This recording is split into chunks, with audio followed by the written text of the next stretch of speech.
नमस्कार साथियों, आप सभी का हमारे इस YouTube चैनल पर बहुत बहुत स्वागत है। देखिए, कहते हैं कि सपने वो नहीं जो नींद में देखे जाते हैं।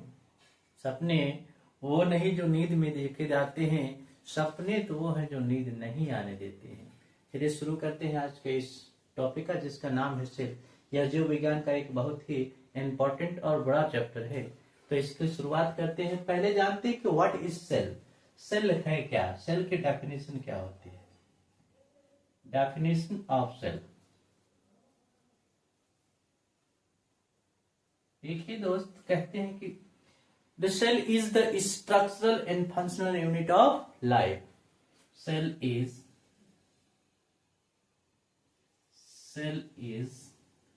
structural and functional unit of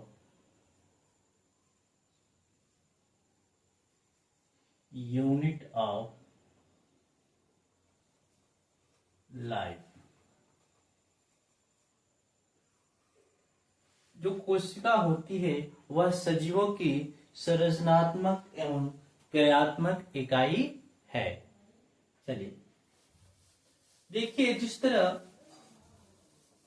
इस बिल्डिंग का निर्माण छोटे छोटे ईंटों को जोड़कर हुआ है, उसी तरह हमारे शरीर का भी निर्माण इन्हीं छोटे छोटे कोशिकाओं से जुड़कर हुआ है। अगर हम इस शरीर की संरचना की बात कर लें, देखिएगा जो सेल्स होते हैं सबसे छोटी इकाई है। कई सेल आपस में मिलते हैं तो टिश्यू का निर्माण करते हैं। क्या करते हैं? टिश्यू। किसका निर्माण किए? टिश्यू का। और कई टिश्यू जब आपस में मिलते हैं तो एक आर्गन बनता है। क्या बनता है? आर्गन। क्या बना? आर्गन। और कई आर्गन्स मिलते हैं तो बनते हैं आर्गन सिस्टम। क्या बनता है? Argon system. Argon system. और कई आर्गन सिस्टम जब आपस में मिलते हैं तो एक पूरी शरीर का निर्माण होता है, बॉडी का निर्माण होता है। जैसे आप ये समझ लीजिए कि छोटे छोटे ब्रिक्स, जो ब्रिक्स हैं, यह जुड़कर किसका निर्माण करते हैं? एक दीवार का। किसका? वॉल का निर्माण करते हैं। किसका? और ये वॉल मिलकर एक रूम बनाते हैं। क्या बनाते हैं? एक कमरा बनाते हैं। और ये पूरी रूम, कई रूम आपस में जब मिलते हैं तो उस पूरे को मकान कहते हैं, बिल्डिंग कहते हैं। तो इस बिल्डिंग के निर्माण की जब सबसे छोटी इकाई है वो ब्रिक्स है। क्या है? ईंटा है। तो हमारे शरीर के निर्माण की सबसे छोटी इकाई क्या कहलाती है? वही सेल है।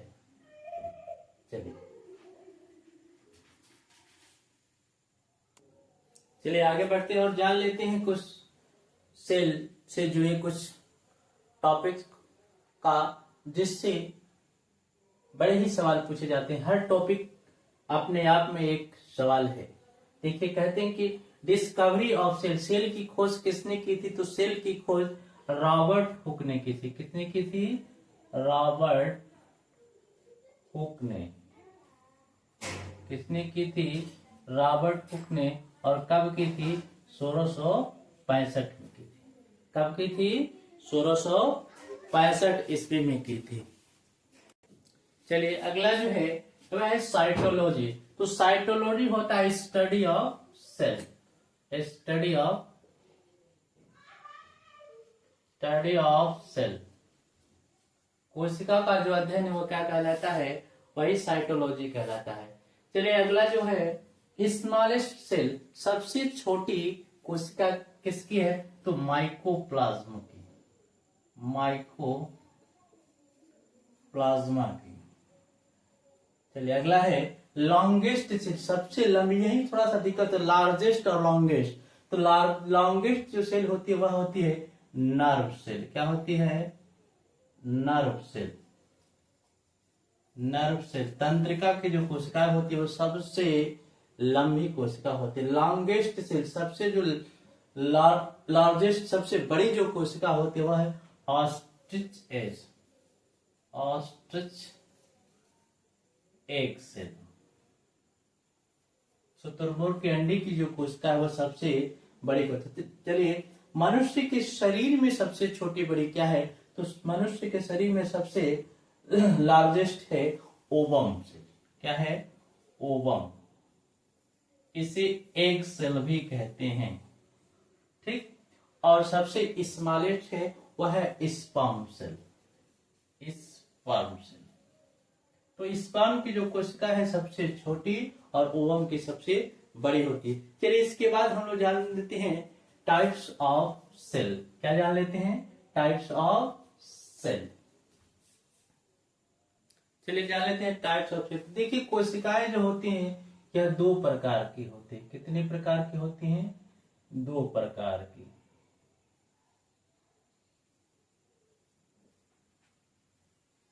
दो प्रकार की होती है। पहला जो प्रकार है वह है प्रोकैरियोटिक।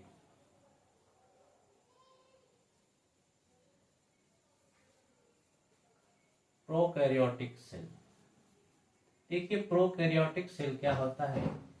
प्रोकैरियोटिक सेल्स में केंद्रक कला अनुपस्थित होता है और केंद्रक जो होता है वह स्पष्ट नहीं होता है, वेल डेवलप नहीं होता है। दूसरी जो कोशिका है वह है यूकैरियोटिक।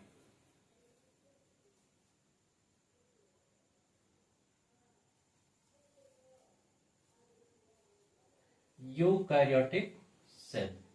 देखिए, यूकैरियोटिक सेल क्या होती है? यह कोशिका जो होती है इसमें केंद्रक कला उपस्थित होता है और जो केंद्रक होता है वेल डेवलप्ड होता है। तो इस तरह ये रहा। चलिए, इसके बाद हम लोग जान लेते हैं कि कोशिकाओं में कुछ कोशिकांग पाए जाते हैं। कोशिका के प्रमुख अंग, parts of cell. Parts of cell, कोशिका के प्रमुख भाग। कोशिका के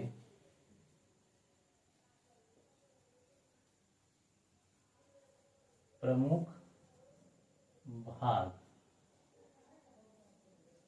कोशिका के प्रमुख भाग कौन कौन से, इसको एक एक करके हम लोग जान। चलिए जान लेते हैं पहले सेल वॉल। सेल वॉल मतलब होता है कोशिका भित्ति। जो सेल वॉल होता है यह प्लांट सेल में पाया जाता है। किसमें पाया जाता है? पौधों में पाया जाता है। तो यह पौधों में पाया जाता है। यह जो होता है सेलुलोज का बना होता है। किसका बना होता है? सेलुलोज का बना होता है। और यह जो कोशिकांग है यह कोशिका को आकृति एवं आकार प्रदान करता है, शेप एंड साइज। चलिए, इसके बाद हम जान लेते हैं कोशिका झिल्ली, cell membrane. Cell membrane. Cell membrane.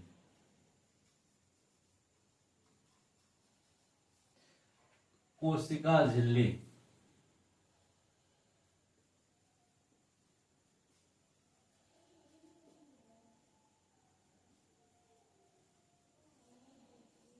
चलिए जान लेते हैं कोशिका झिल्ली का। देखिए, हमारा जो सेल के जो सेल ऑर्गेनेल्स होते हैं वह एक झिल्ली के द्वारा घिरे होते हैं और उसी झिल्ली को क्या कहते हैं? सेल मेम्ब्रेन कहते हैं। चलिए, सेल मेम्ब्रेन्स को जान लेते हैं। कोशिका झिल्ली, देखिए यह लिपिड की बनी होती है। किसकी बनी होती है? यह लिपिड की बनी होती है। यह जो झिल्ली होती है यह अर्धपारगम्य, सेमी परमेएबल होती है और इसमें प्रोटीन एवं कार्बोहाइड्रेट भी पाया जाता है। इस झिल्ली की खासियत यह है, कार्य है कि यह लिक्विड किसको अंदर आने के लिए परमिशन देना है, किसको नहीं देना है, क्या चीज आएगा क्या नहीं आएगा, इसी का नियंत्रण करते हैं। इसके बाद हम लोग अगले सेल ऑर्गेनेल्स के बारे में देखते हैं।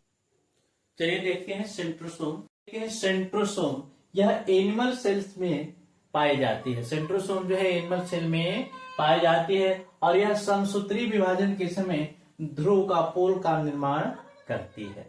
चलिए, एंडोप्लाज्मिक रेटिकुलम, अंतः प्रदव्य जालिका, यह यूकैरियोटिक सेल के साइटोप्लाज्म में पाया जाता है। कहाँ पाया जाता है? यूकैरियोटिक सेल के साइटोप्लाज्म में पाया जाता है। इंडोप्लाज्मिक जो रेटिकुलम होता है वह दो प्रकार का होता है, स्मूथ इंडोप्लाज्मिक रेटिकुलम और रफ इंडोप्लाज्मिक रेटिकुलम।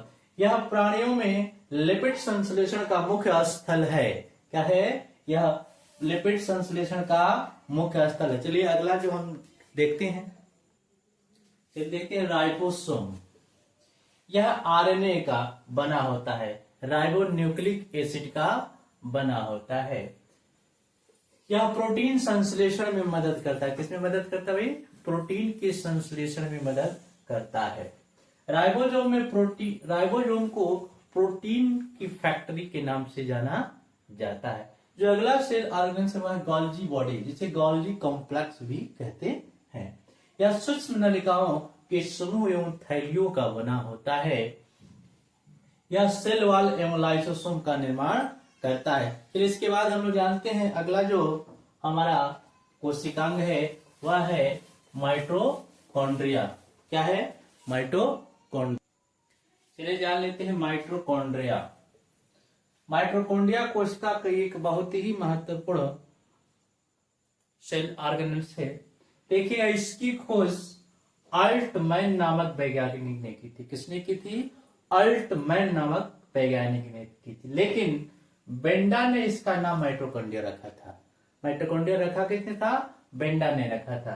देखिए माइटोकॉन्ड्रिया में श्वसन की क्रिया संपन्न होती है। क्या होती है? तो इसे श्वसन स्थल के नाम से जाना जाता है और यही पर ऊर्जा का उत्पादन होता है। इसीलिए माइटोकॉन्ड्रिया को power house of the cell के नाम से जानते हैं। चलिए न्यूक्लियस, ये भी अति महत्वपूर्ण भाग है। इसकी खोज रॉबर्ट ब्राउन ने की थी। किसने की थी? रॉबर्ट ब्राउन ने किया था। यह कोशिका में प्रबंधक की तरह कार्य करता है, मैनेजमेंट का काम करता है और इसी केंद्रक में गुणसूत्र पाए जाते हैं। क्या पाए जाते हैं? गुणसूत्र पाए जाते हैं और इसी गुणसूत्र के ऊपर जीन पाए जाते हैं जो आनुवांशिक लक्षणों को एक पीढ़ी से दूसरे पीढ़ी में ले जाते हैं। चलिए इसके बाद हम लोग जान लेते हैं लवक। चलिए भाई लवक को जान लेते हैं। लवक क्या होता है? तो लवक यह पादप कोशिका में पाया जाने वाला एक सेल ऑर्गेनेल्स है। देखिए यह 3 प्रकार का होता है। कितने प्रकार का होता है? यह 3 प्रकार का होता है। पहला जो है यह है क्लोरोप्लास्ट।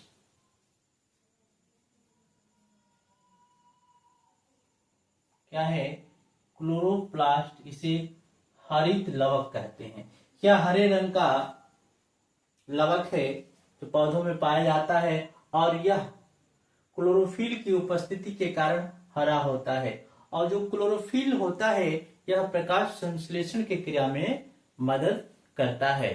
तो यह जो भाग पौधों के हरे भाग में पाया जाता है। दूसरा है अवर्णी या ल्यूकोप्लास्ट। ल्यूकोप्लास्ट देखिएगा इसका नाम है अवर्णी लवक। यह उस भाग में पाया जाता है जो भाग सूर्य की प्रकाश से वंचित होता है, अर्थात जड़ और कुछ अंडरग्राउंड स्टेम। चलिए तीसरा है वह है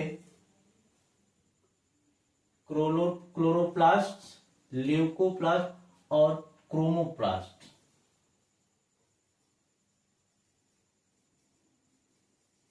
क्या है? क्रोमोप्लास्ट। चलिए क्रोमोप्लास्ट को जान लेते हैं। यह रंगीन लवक होता है जो प्रायः लाल, पीले और नारंगी रंग का होता है। यह प्रायः फलों एवं बीजों में पाया जाता है। इस तरह हम लोगों ने कोशिका के बारे में पूर्ण रूप से जानकारी हासिल की। कोशिका क्या होता है, कोशिकांग कौन कौन से हैं, इनके क्या कार्य हैं, सब कुछ विस्तृत रूप से हम जान लिए। उम्मीद करता हूं कि यह वीडियो आपको बड़ी अच्छी लगी होगी। अच्छी लगी हो तो लाइक शेयर कमेंट जरूर कीजिएगा और साथ में सब्सक्राइब भी कर लीजिएगा। धन्यवाद।